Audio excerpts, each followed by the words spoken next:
দেখতে দেখতে 46 day of 75 days challenge চলে এলো। যাই হোক, সকালবেলা আমার অ্যাজ ইউজুয়াল জুম্বা ক্লাস ছিল। আর জানেন, অ্যাজ আ ওয়ার্ম আপ আজকে আমি আমার স্টুডেন্টদের কী করিয়েছি? হাই নিস, জাম্পিং জ্যাক, মাউন্টেন ক্লাইম্বার এর মতো এক্সারসাইজ 20টা করে রিপিটেশন, 3টে সেট।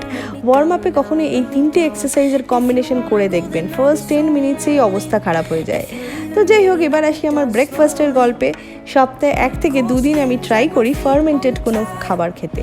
তাই আজকে বাড়িতে বানিয়েছিলাম ডোসা আর পিনাট চাটনি, সাথে ডোসার সাথে এগ অ্যাড করেছিলাম ফর মোর প্রোটিন।